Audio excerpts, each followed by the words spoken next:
We were going to do one last drug deal. It kind of went badly. One of the guys was yelling, "Just kill him now." And the other one says, "No, we got to get the rest of the drugs. No, let's just torch the place." You haven't felt anything till you felt the cold steel of a sawed-off shotgun against your neck. I'm an unlikely person to believe in Jesus. I grew up going to my grandparents' home and seeing pictures of relative after relative that had died at the hands of Hitler, and in the Jewish mindset, they had died at the hands of Christians. And I felt like Jesus and Christianity was my enemy. I was raised in a traditional Jewish home in New York City. I was bar mitzvahed at 13, went to synagogue Friday and Saturday. I love Jewish history. I love reading the Jewish Bible. I love being Jewish, but I wasn't really sure about the religion. And so I ended up going to college and ended up dropping out of college. And then my friend Ephraim Goldstein and I went all the way to the West Coast. Ephraim and I joined his brother, Baruch, and his friend, Jan Moskowitz. And so it's the Goldstein, Moskowitz, and Glaizer. Sounds like a law firm. But we were all there in San Francisco, and we built a houseboat. All I can say is that it floated, but it wasn't pretty. And we built it with drug money. I'm contracted with this guy to buy some marijuana. Unfortunately, he wasn't really going to buy the marijuana. He was going to steal it. He and his friends had sawed-off shotguns and handguns, and they tied us up. My whole life was in front of my eyes. One guy said, "Just kill him, just kill him." And the other guy said, "No, let's just torch the place. Let's just burn it down." And I'm just sitting there with my hands tied and feeling the shotgun saying, I can't believe that I was willing to die for just a few $100s.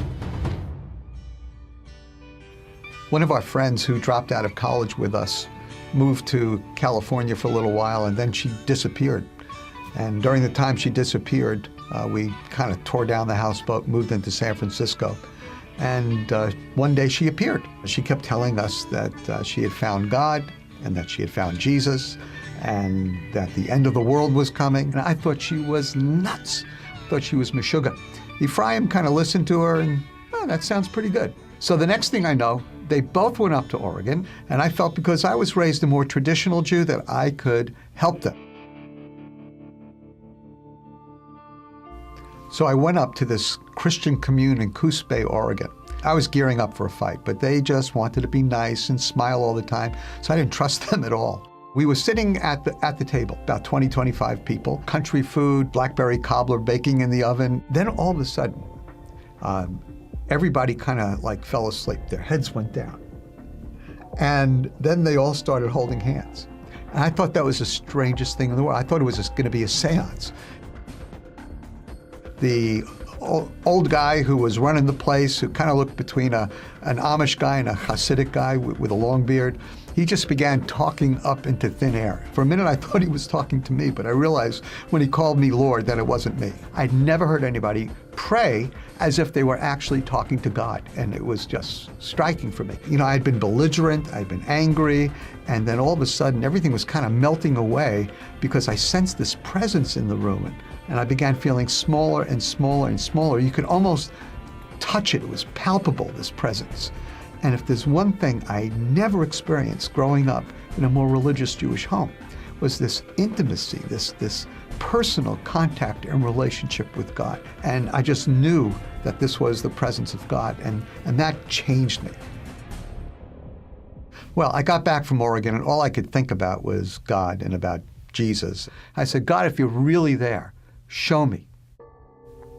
I was working in the redwood forest, and one night I needed to make a phone call. I went down to the phone booth, and I was kind of staring at the redwood trees because I'm very fidgety, and one of these moonbeams just kind of fell on the ledge where there should have been a phone book, and it was almost like it was glowing, and there, right there on that ledge of the phone booth was a little book. I looked through it, and it said Matthew, Mark, Luke, and John. I honestly didn't know who these people were, and I started looking at it, and there in small print it said Modern English Version of the New Testament.